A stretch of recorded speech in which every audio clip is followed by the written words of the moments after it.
श्रोता कौन है और सुनने के नियम क्या है? कथा सुनने का मतलब है पहले उसका श्रवण करो और जो सुना है फिर उसका चिंतन करो और चिंतन के माध्यम से फिर तदाचरण करने की चेष्टा करो। आज गोकर्ण जी महाराज ने आदरणीय आत्मदेव जी को जो उपदेश किया उसका मेरे जीवन से कितना संबंध है, इसका विशद विवेचन जिसमें किया जाए, उसका चिंतन करो, फिर ऐसा आचरण करने की चेष्टा करो। तो श्रवण, मनन और निधिध्यासन, ये श्रवण की 3 पद्धति है। एक सुनार ने बड़ी सुंदर मूर्ति बनाई, बड़ा सत्संगी स्वर्णकार था, और मूर्ति जब बनाई तो नुमाइश मैदान में प्रदर्शनी में मूर्ति सजाई और लोग देख रहे हैं मूर्ति के नीचे लिखा है वशिष्ठ देव, दोनों मूर्ति वशिष्ठ। लोगों ने पूछा क्या दाम है? बोले साहब इसमें एक मूर्ति 500 रुपए की है और एक मूर्ति लाख रुपए की है। लोग बोले लाख वाली कौन सी है और 500 वाली कौन सी है? बोले ये आपको बताना है, मैंने तो यहां रखी है। इसमें एक 500 की है, एक लाख रुपए की है। लोगों ने कहा वो लाख रुपए वाली सोने की है क्या? नहीं, दोनों पीतल की है। दोनों मूर्ति पीतल की हैं, दोनों मूर्ति 40-40 केजी की हैं। बनाने वाला भी मैं हूं, मॉडल भी एक है, और एक रत्ती भी कोई भारी नहीं है, एक रत्ती भी कोई हल्की नहीं है। बनाने वाला आपके सामने बैठा है, दोनों ही वशिष्ठ देव की मूर्ति हैं, पर इसमें एक लाख रुपए की, एक 500 रुपए की, ये आपको बताना।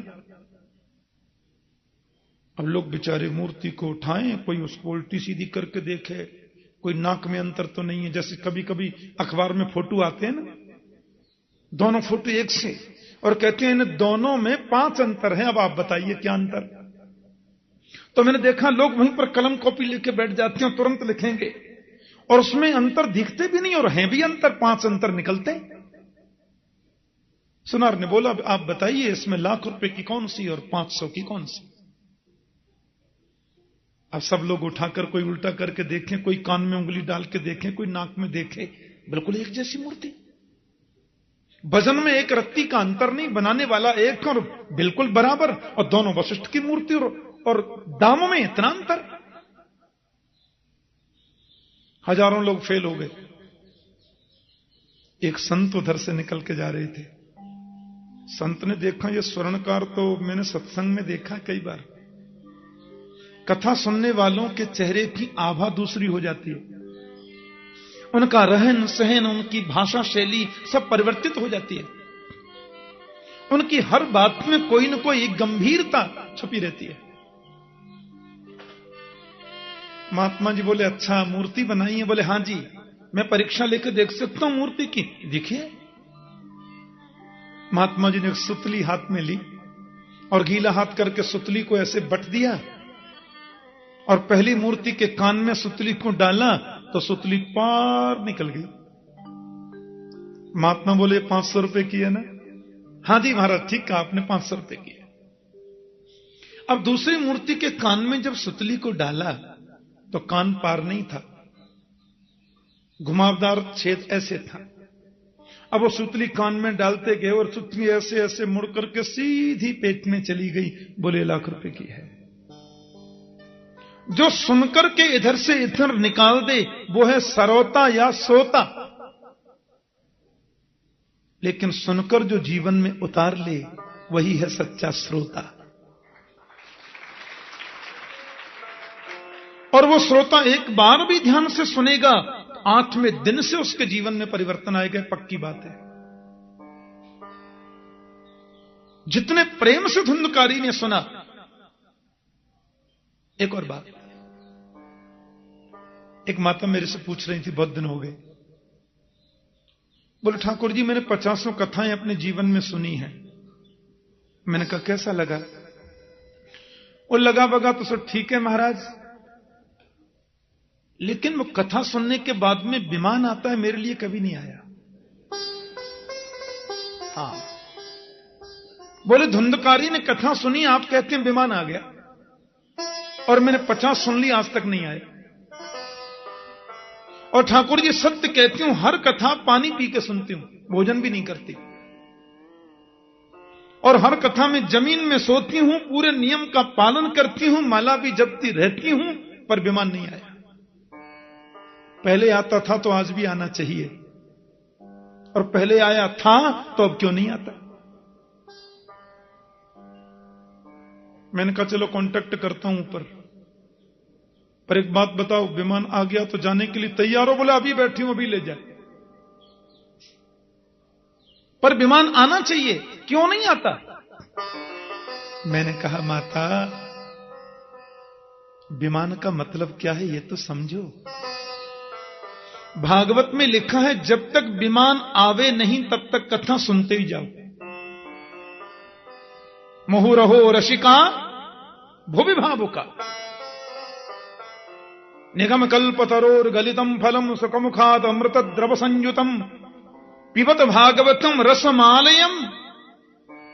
इसको कब तक पियो? बोले आलयम मोक्ष पर्यंतम, आलयम मोक्ष पर्यंतम मृत्यु पर्यंतम।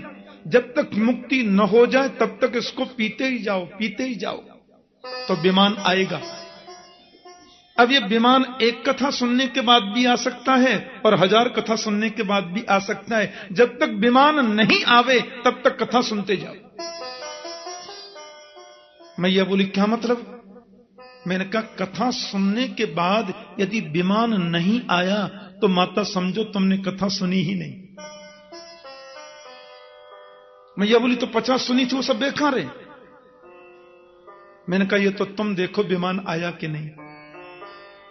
विमान का मतलब होता है विगता मान विमान। हनुमान जी का नाम हनुमान क्यों?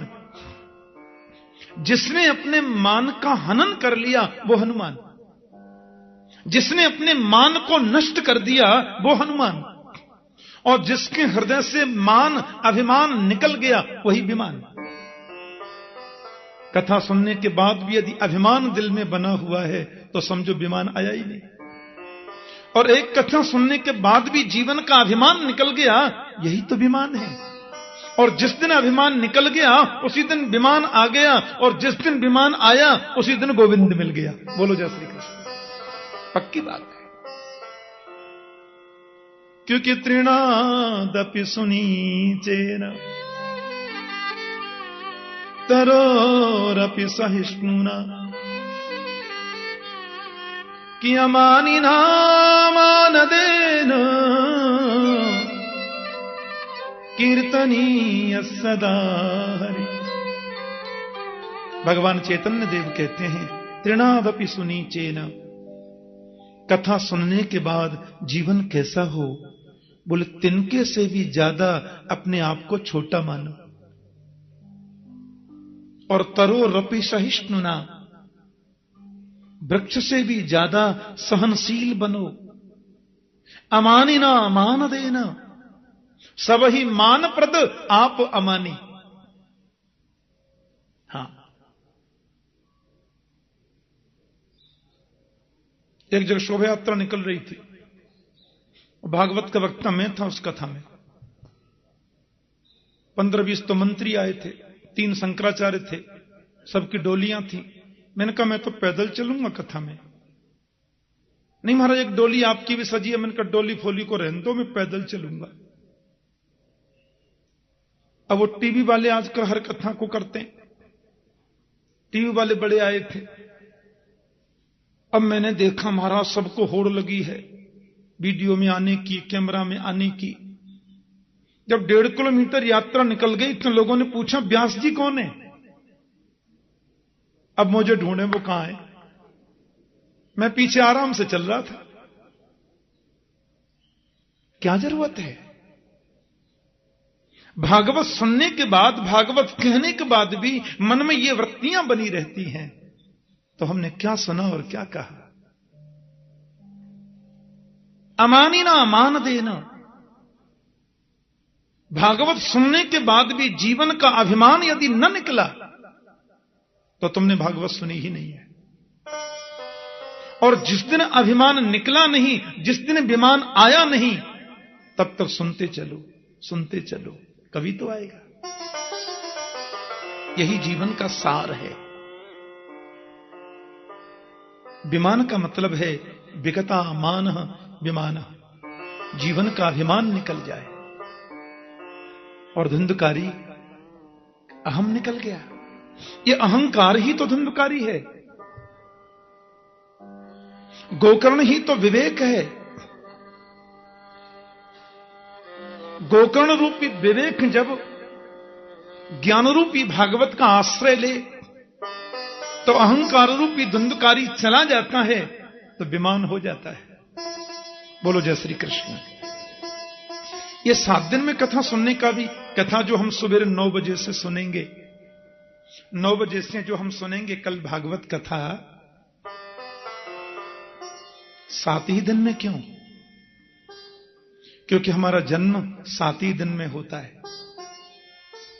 रवि, सोम, मंगल, बुध, बृहस्पति, शुक्र और शनि, 8 दिन तो होते ही नहीं। और संजोग देखो, यहां अपनी कथा भी आरंभ रविवार से ही हो रही है। बोलो जय श्री कृष्ण। माता की कृपा से सब संजोग बनते जाएंगे, देखना। शिवरात्रि पर्व भी इसी कथा में आ जाएगा। फाल्गुन मास बसंतोत्सव तो चल ही रहा है हमारे ब्रजमंडल में। हां, बनाना नहीं पड़ता, ऑटोमेटिक बनता है। रवि, सोम, मंगल, बुध, बृहस्पति, शुक्र और शनि,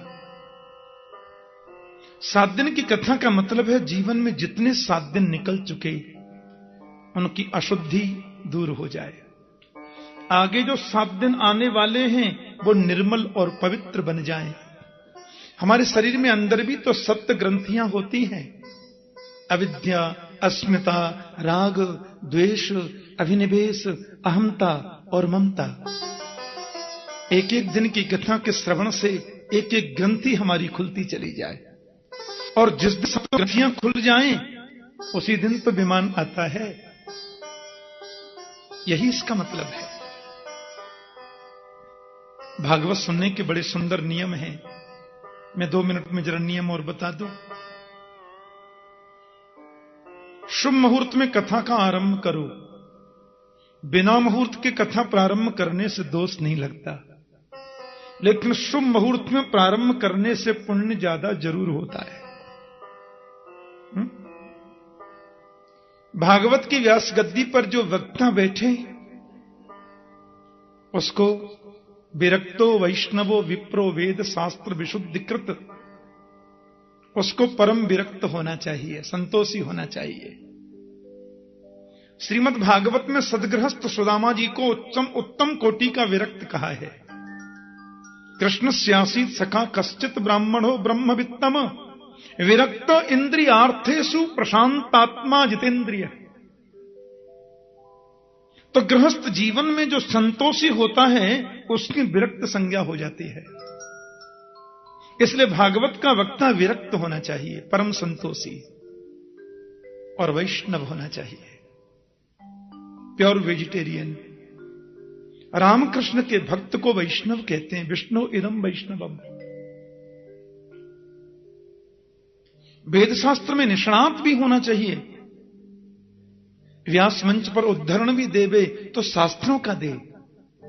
ठीक है, कभी थोड़ा सा 1-2 मिनट कुछ कह दिया, अलग बात है, लेकिन ज्यादा चर्चा शास्त्र की करे। नियम है कथा का। बीच में आलस्य न आ जावे, इसलिए जह शब्दम नमः शब्दम शंख शब्दम चकारिए। बीच में कभी कीर्तन करावे, कभी जय जयकार लगाए, कभी शंख ही बजाए, ताकि श्रीमती निद्रा जी आक्रमण न कर लें श्रोताओं पर। हो सके तो 5 ब्राह्मणों का वर्ण करें, वर्णम पंच विप्राणाम। वक्ता के बगल में कुछ सुंदर कीर्तन आदि की व्यवस्था करें। वक्तु पार्श्वे सहायार्थम अन्य स्थाप्य तथा विधो। वेदियों की स्थापना, देवों का स्थापन, और कथा सुनने का नियम है कि 1 मिनट भी कथा छूटे नहीं, ये प्रयास करें श्रोता। व्यास के आने से 15 मिनट पहले आके बैठे। कल कल निनादिनी पावन यमुना का तट, श्री राधा माधव की रास क्रीड़ा स्थली श्रीधाम वृंदावन, उसमें भी परम पावन परम पुनीत गोपियों के द्वारा समाराधित श्री श्री मां कात्यायनी के चरणों में बैठकर गोपियों ने जिस गोविंद को चाहा उसकी महिमा से संवेष्टित श्रीमद् भागवत की कथा श्रवण करने का अवसर मिले, इससे बड़ा सद्भाग्य और क्या हो सकता है। तो कथा सुने तो बिल्कुल नियमबद्ध होकर के 1 मिनट भी छूटे न, कथा हमारी पूरी सुने, ये नियम है। और तीर्थ में, वृंदावन को हम लोग तीर्थ नहीं कहते। मुझे लगता है वृंदावन को तीर्थ कहना तो वृंदावन धाम का अपमान करना है। 4 धाम में वृंदावन का नाम नहीं है। हां, उत्तर में बद्रीनाथ, दक्षिण में रामेश्वरम, पूरब में जगन्नाथ, पश्चिम में द्वारकाधीश, 4 धाम। उत्तर के 4 धाम अलग, फिर पश्चिम के 4 धाम अलग, फिर पूरब के 4 धाम अलग, दक्षिण के 4 धाम अलग, वो अलग अलग भी हैं, उनमें वृंदावन नहीं है। तीर्थों की लिस्ट में वृंदावन का नाम नहीं है। तीर्थों का राजा प्रयाग है, तीर्थों के गुरु पुष्कर हैं। वृंदावन क्या है? बोले तो मेरे गोविंद का अपना घर है। बोलो जय श्री कृष्ण। तीर्थों का राजा जब प्रयाग को बनाया गया तो सब लोग उसको टैक्स देने जाते, कर देने जाते, भेंट देने जाते, वृंदावन कभी नहीं गया। प्रयागराज ने बड़ी मीटिंग बुलाई, देवताओं के साथ में ब्रह्मा के पास गए। ब्रह्मा से बोले ऐसे ही अपमान कराना था तो आपने की, तीर्थों का राजा बनाया मुझे। ये सब लोग आते हैं मुझे भेंट देने, ये छोटा सा वृंदावन कभी आता नहीं। ब्रह्मा बोले वृंदावन के बारे में कुछ भी कहने की मैं स्थिति में नहीं हूं, पर तुम्हारी सहायता कर सकता हूं। ब्रह्मा जी सबको लेकर के नारायण के पास गए, गोविंद के पास। कन्हैया बोले बोलो। बोले ये तीर्थराज बड़े दुखी हो रहे हैं कि सब तीर्थ मुझे भेंट देने आते, कर देने आते, वृंदावन कभी आता नहीं। मुस्कुरा करके बोले गोविंद, तीर्थराज प्रयाग से, ओ भले आदमी, मैंने तुम्हें तीर्थों का राजा बनाया था, अपने घर का राजा थोड़ी बनाया था। अरे गोविंद का स्थान है अपना। और हमारे ब्रज के रसिक संत तो कहते हैं कि रे मन वृंदा विपिन निहार, यद्यपि मिले कोट चिंतामणि, तदपि न हाथ पसार। विपिन राज सीमा से बाहर, तो हरिहु को न निहार। वृंदावन की सीमा से बाहर गोविंद भी आखन के बोले मैं आ गया, आओ मेरा दर्शन करने। तो उनसे बोल दो तुम्हारी गर्ज पड़े तो अंदर ही आके दर्शन दे दो, हम तो यहीं रहेंगे। तो वृंदावन मतलब पूरा ब्रजमंडल, 84 कोस का ब्रजमंडल। हां, ये पूरा वृंदावन ही का ही स्वरूप है। वृंदावन ब्रज माही या ब्रज वृंदावन माही एक ही बात है। वृंदावन ब्रज माही कहो या ब्रज वृंदावन माही कहो, एक ही बात है। उस वृंदावन में कथा सुनने का अपना अलग महत्व होता है। बोले महाराज जी खाना क्या चाहिए? बोले 7 दिन हो चुके तुम फलाहार लेके सुनो, नहीं तो केवल घी पी के सुनो, नहीं कर सकते तो एक टाइम फलाहार एक शाम भोजन लेके सुनो, ये भी नहीं कर सकते दिन में 5 बार भोजन करो पर कथा सुनो। भोजनम तू बरम मन्ये नत विघ्न करो यदि, नोपवास वर प्रोक्ता कथा विघ्न कारक। हाँ, हम तो फलाहार लेके सुनेंगे और दूसरे दिन ही गड़बड़ हो गया, पेट छूट गई ना कथा। इसलिए हल्का भोजन लेकर भी, दोनों टाइम प्रसाद लेकर भी कथा सुनने में मन लगे तो कोई दोष नहीं है। हाँ, और वृंदावन में तो इनसे नियमों की जरूरत ही नहीं है। माता की गोद में बैठे, क्या चिंता है। या देवी सर्वभूतेषु मातृरूपेण संस्थिता नमस्तस्यै नमस्तस्यै नमस्तस्यै नमो नमः।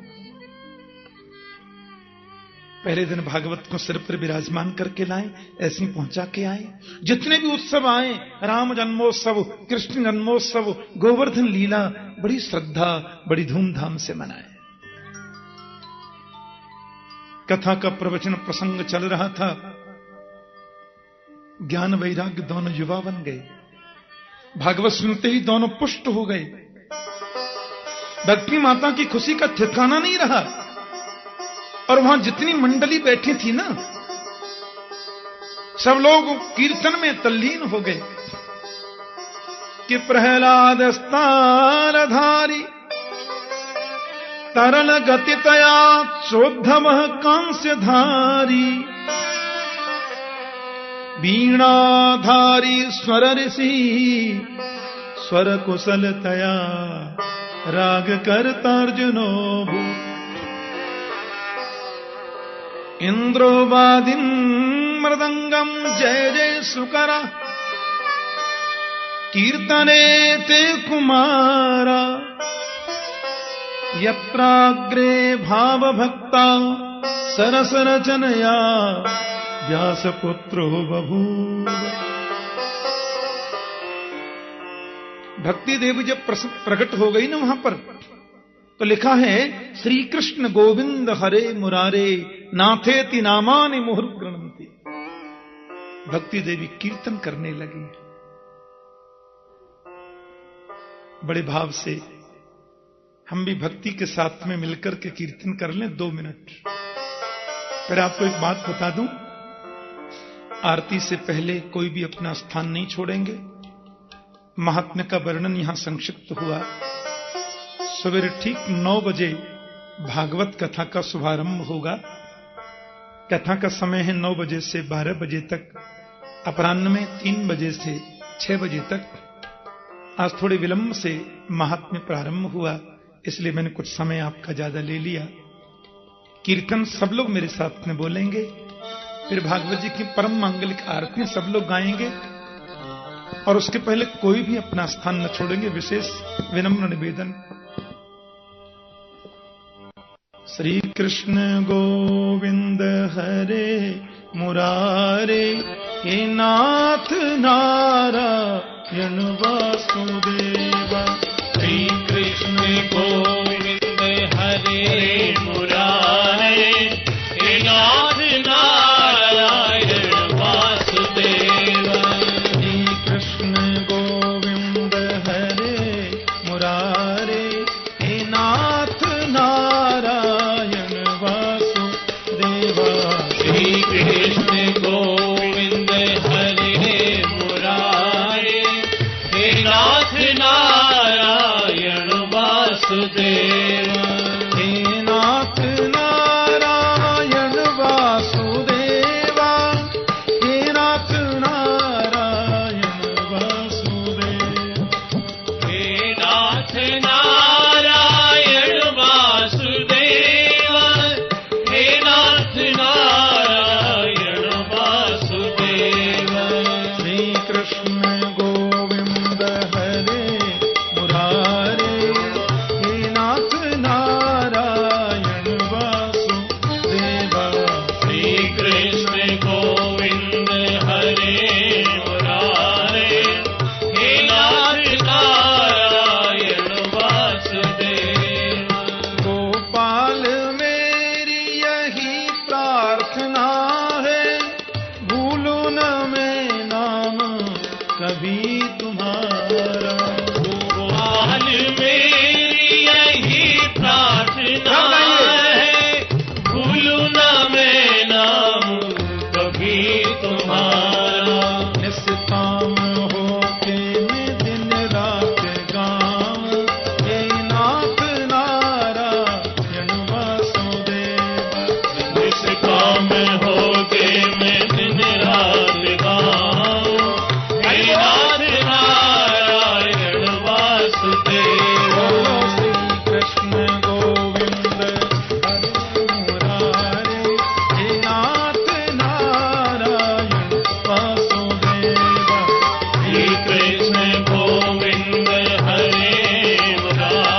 भाषा बदल जाती है।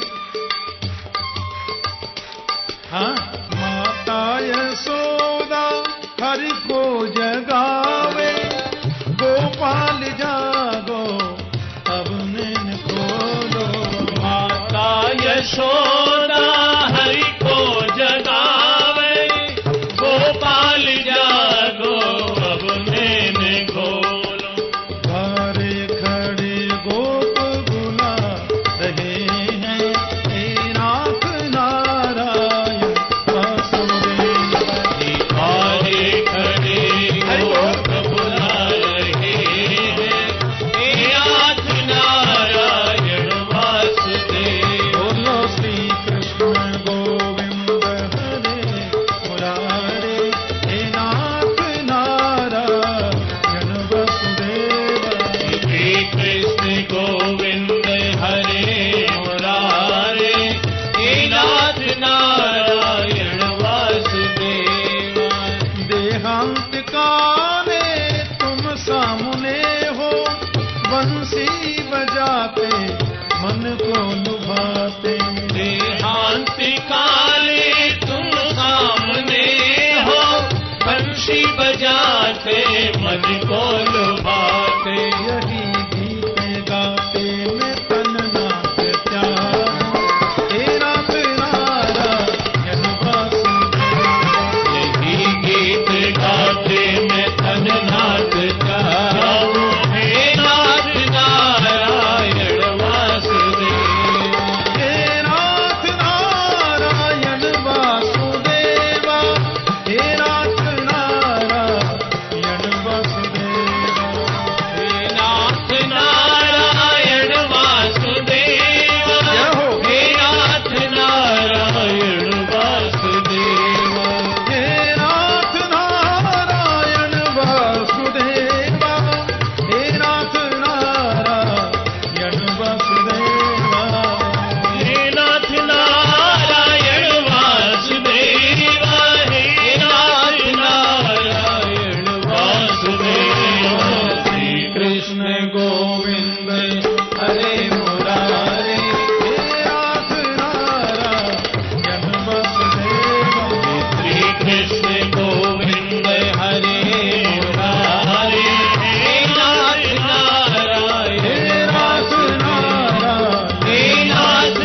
नारायण, हे नाथ नारायण, हे नाथ नारायण, हे नाथ नारायण, हे नाथ